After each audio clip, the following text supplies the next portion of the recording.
ಆ ಹೊಸ ವರ್ಷ ಜನವರಿ 1 ಶುರು ಆಗೋದೇ ವರಿಯಿಂದ ಶುರು ಆಗುತ್ತೆ. ಜನವರಿ ಅದು ಕಂಟಿನ್ಯೂ ಆಗಿ ಫೆಬ್ರವರಿ, ಇದೆರಡು ವರಿಗಳೆಲ್ಲ ಮುಗಿದು ಮಾರ್ಚ್ ಆದ್ಮೇಲೆ ಯುಗಾದಿ ಶುರು ಆಗತ್ತೆ. ನಾಡೆ ಮುಂದೆ ನುಗ್ಗಿ ನಡೆ ಮುಂದೆ ಅಂತ ಯುಗಾದಿ ಶುರು ಆಗತ್ತೆ. ನೀವು ಹೇಳಿದ್ರೆ ಇಡೀ ಪ್ರಕೃತಿ ಜನವರಿ 1 ಆಚರಿಸೋದು ಯಾರು? ಮನುಷ್ಯರುಗಳು ಮಾತ್ರ ಆಚರಿಸ್ತಾರೆ ಅಷ್ಟೇ.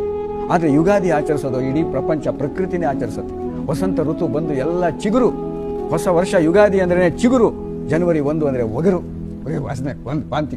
ಈ ಥರದ್ದು ಮನೇಲಿ ಅಬ್ಸರ್ವ್ ಮಾಡಿ. ಪ್ರಕೃತಿ ಮತ್ತು ಮನೆ ಎರಡಕ್ಕೆ ಲಿಂಕ್ ಹೆಂಗೆ ಕೊಡ್ತಾರೆ ಅಂತಂದ್ರೆ, ಬೆಳಗ್ಗೆ ಎದ್ದು ಸ್ನಾನ ಮಾಡಿ ಮನೆ ಮುಂದೆ ರಂಗೋಲಿ, ಬಾಗಿಲಿಗೆ ತೋರಣ, ಅಭ್ಯಂಜನ ಸ್ನಾನ, ಸಿಹಿ ತಿಂಡಿ, ದೇವಸ್ಥಾನಕ್ಕೆ ಭೇಟಿ, ಹಿರಿಯರ ಆಶೀರ್ವಾದ ಪಡೆಯೋದು, ಆಮೇಲೆ ಎಲ್ರಿಗೂ ಹಂಚೋದು. ಹೊಸಗಳನ್ನು ಬೇವು ಮತ್ತು ಬೆಲ್ಲ ಎರಡನ್ನು ಮಿಕ್ಸ್ ಮಾಡಿ ಜೀವನದಲ್ಲಿ ಕಷ್ಟ ಸುಖಗಳು ಬರ್ತಾ ಇರುತ್ತೆ. ಈ ವಜ್ರ ದೇಹದಿಂದ ಇಟ್ಕೊಂಡು ಸರ್ವ ಸಂಪತ್ತನ್ನು ತಗೊಂಡು ಎಲ್ಲ ಅನಿಷ್ಟಗಳನ್ನೆಲ್ಲ ನಿವಾರಣೆ ಮಾಡಿಕೊಂಡು ಜನವರಿ 1 ಅಲ್ವೇ ಅಲ್ಲ, ಕೊನೆಯಲ್ಲಿ ನೀನು ವರ್ಷ ಎಲ್ಲ ಆಚರಿಸ್ತೀವಲ್ಲ, ಅದು ಯುಗಾದಿ ಎಂದು ಯುಗಾದಿ.